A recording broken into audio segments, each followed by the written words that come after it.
بونسواري، ازيكم يا حبايبي؟ عاملين ايه؟ وحشتوني. معانا سلسلة سؤال وجواب، ومعانا سؤال جديد. يلا نشوف السؤال بيقول لنا ايه.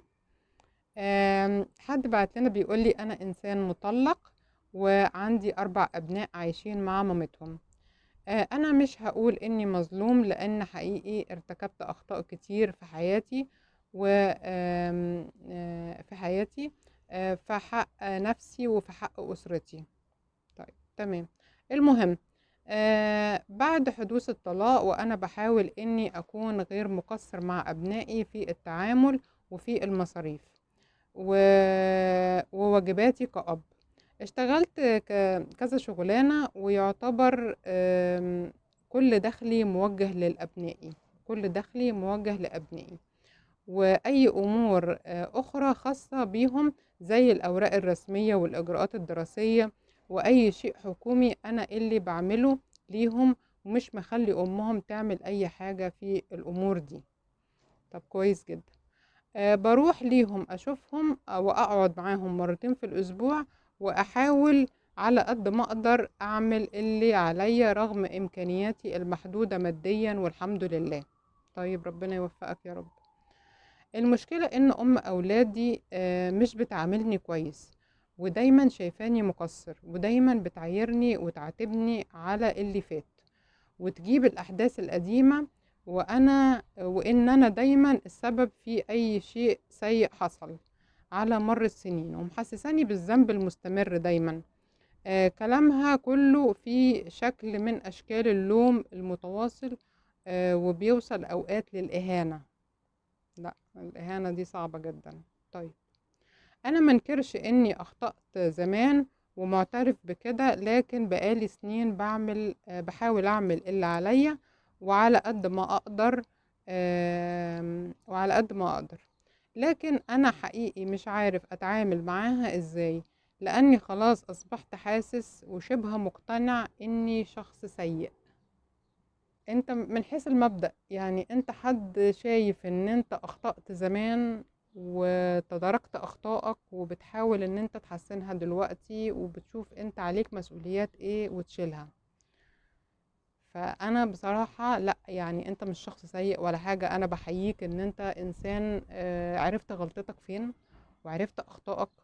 والإنسان يعني زي ما بيقولوا كده، إحنا بنعرف يعني بعيد عننا يا رب، بنعرف المرض فين، بنعرف فين الشفا.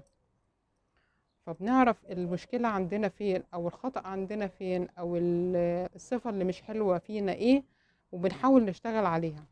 ما دام إحنا اشتغلنا على الصفة دي وعرفناها، خلاص إحنا الأول موجودة الصفة، خلاص اعترفنا بيها، اشتغلنا عليها، خلاص. ما دام احنا يعني بدأنا نشتغل على الصفات الوحشة فينا، معنى كده ان احنا حد ايجابي، انسان ايجابي مش سيء خالص. لا، يعني انا شايفة طبعا ان انت بتتكلم ان انت مشكلتك في الحالة النفسية، ان هي دلوقتي محسساك ان انت، يعني الكلمة اللي لمستني جدا، لاني خلاص اصبحت حاسس وشبه مقتنع اني شخص سيء. لا، بالعكس، انت مش شخص سيء ولا حاجة. انت اشتغلت على نفسك، خلاص. كلنا اخطائين، يعني كلنا خطائين زي ما بيقولوا، وكل ابن ادم خطاء، وخير الخطائين التوابين. فلو انا عملت حاجة اذيت بيها حد، وانا ما كنتش اعرف، او حتى كنت عارف وعملتها خطأ وخلاص وحصلت مني، تمام. جيت دلوقتي تداركتها وحسيت ان انا اخطأت، وبشتغل على نفسي وبحسن ده في حياتي، فده خلاص، ده حاجة كويسة، تمام، وتحسب ليك. بالعكس، انت كده انسان ايجابي، وإنسان بتحول نفسك من إنسان إنه بيعمل أخطاء، لأ، إنسان يعني بيشتغل على أخطائه وبيحسنها، تمام. فده الشق النفسي اللي أنا حسيته من كلامك ومن رسالتك اللي أنت بعتها. الشق بقى يعني اللي هو بقى التعامل بقى الحياة الدنيا، عايزة يعني أنت تعاملك مع أم أولادك في شوية تجاوزات. شوية التجاوزات دي على فكرة مش انت الوحيد اللي ممكن تكون متأثر بيها. يعني انها تتكلم وتلومك على طول الوقت، وتذم فيك، او تذكر الحاجات الوحشة اللي انت عملتها، وتوصل لدرجة الإهانة. لا، لا، لازم يبقى فيه ستوب. ليه؟ لان انا ما اسيبش اللي قدامي يوصلني لدرجة الإهانة، عشان هقول لك دي ليها يعني شقين. على الصعيد ليك انتوا، لو انتوا الاتنين بتتكلموا لوحديكوا، وانت وهي بتتكلموا في حوار، وهي فتحت الحوار القديم والكلام القديم وقالت ان انت كنت سيء وكنت انسان وحش وي وي وتطاولت عليك واهانتك، ده انت لا تسمح بيه. علشان هي دلوقتي لا ليها حق انها تقولك انت عملت او ما عملتش، لانها خلاص هي خرجت بره حياتك اصلا. فملهاش حق ان هي تتدخل وتقولك انت كنت كذا او عملت كذا او انت السبب في كذا. خلاص الكلام ده اتقفل، لان انتوا قفلتوا حياتكم وقررتوا ان انتوا تتطلقوا. فما ينفعش انت تيجي تقول لها انت بتعملي كذا وانت اصلك اللي انت كنت السبب في كذا، او هي تيجي تقول لك انت كنت سبب في كذا وانت عملت كذا وعلى هذا الاساس انت كذا، او انت او انها تغلط فيك. لا تسمح بهذا، لا تسمح بهذا. ده تجاوز مرفوض، ده تجاوز مرفوض. لو التجاوز ده حصل منك انت ليها، هي هترفضه، لان هي لو غلطانه في شيء هي مش هتسمح لك ان انت تغلط فيها او ان انت تهينها. تمام. فالتجاوز ده منك ليها لو انتوا على الصعيد لوحدكم مرفوض. تمام. لو الكلام ده ما بينك وما بينها قدام الاولاد، انتوا فاتحين حوار وبتتكلموا وهي قالت على انت ده اصلا انت حصل منك كذا وانت السبب اللي كنت في كذا وي وي الكلام ده كله، واهانتك في الكلام قدام الاولاد، ده مرفوض اكتر اكتر اكتر اكتر. ليه بقى؟ انت شخصية كأب هتهتز قدام اولادك. ولازم انت تفضل محافظ على أبوتك ليهم، وعلى درجة إن أنت تقدر يبقى ليك مهابتك وليك صداقتك اللي معاهم وليك طريقتك اللي بتتكلم فيها معاهم على مر يعني مراحل الأولاد.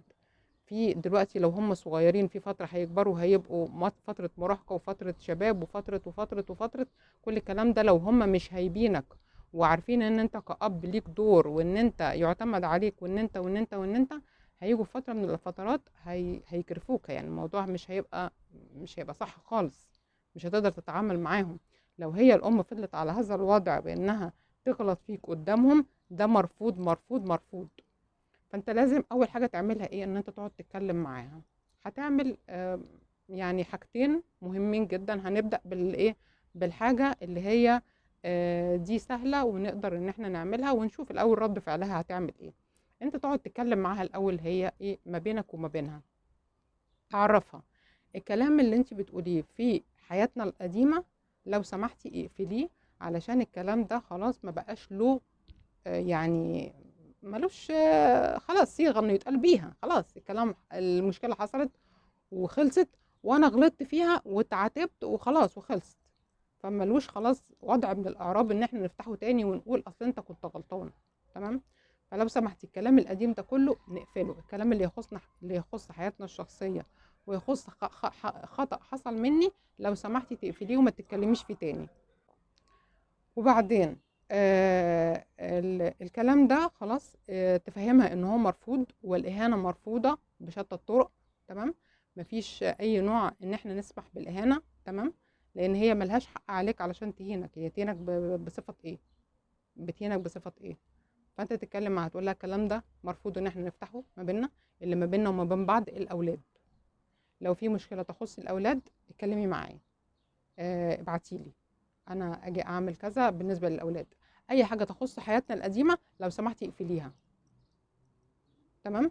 وفهمها ان انت يعني متضايق ومتذمر من هذا الكلام بطريقه عاليه جدا، عشان هي تفهم وتعرف ان الكلام ده مضايقك عشان تبطله. وكمان خد بالك من حاجه مهمه جدا. لو هي بتتكلم الكلام ده مع الأولاد وبتقول إن أنت كنت إنسان مش كويس أو كنت إنسان مقصر أو إنها في إهانة بتحصل ليها منها ليك قدام الأولاد وأنت مش موجود، ده فهمها برضو في وسط الكلام إن ده لو ده بيحصل إن هي تبطله. ليه؟ علشان ده هيأذي الأولاد فيما بعد. لو هي عايزة أولادها يطلعوا ناس كويسين، يبقى لازم تحافظ على أبويتك ليهم. لازم انت تبقى قادر ان انت تبقى انسان محترم بالنسبه لاولادك، انسان على قد المسؤوليه، انسان بتعرف ان انت تتصرف في كل المشاكل، وان انت مش حد ضعيف وان ماما بتهين بابا. ما ينفعش. ده مش هينفع في تربيه اولادك فيما بعد. فلو هي الكلام ده بتقوله مع الولاد في عدم وجودك، لازم تتاكد من النقطه دي ان هي ما تكونش بتعملها. تمام. فانت هتقعد معاها تقول لها ان انت ما لو سمحتي المواضيع القديمه دي كلها هنقفلها خلاص وما نتكلمش فيها تاني، والاهانه مرفوضه. تمام. والكلام ده اللي بيتقال قدام الولاد ما نقولوش، علشان تقدري تحافظي عليا. ها. عشان اولادك، عشان اعرف انا اربي لك اولادك يعرفوا ينفعوكي لما تكبري، يبقى اولاد برين بيكي واولاد برين بيا. تمام. عشان انت تفضل محافظ على صورتك كأب قدامهم. لقينا ان هي اخدت بالها خلاص وبطلت انها تفتح الحوارات دي، وبطلت انها يبقى في اهانه ويبقى في كلام مش كويس. خلاص يبقى الحمد لله كلامك جاب نتيجه والدنيا ظبطت. تمام. لقينا ان هي لسه مش واخده بالها وبرده مكمله، عندك بقى الاختيار التاني. ايه الاختيار التاني؟ ان انت اول ما تفتح كلام يخص هذا الموضوع تقطم الكلام بينك وبينها. لو انت بتكلمها في التليفون، طيب معلش بصي الكلام ده مش وقته دلوقتي، احنا كنا بنتكلم عشان خاطر الولد كان عايز كذا كذا كذا.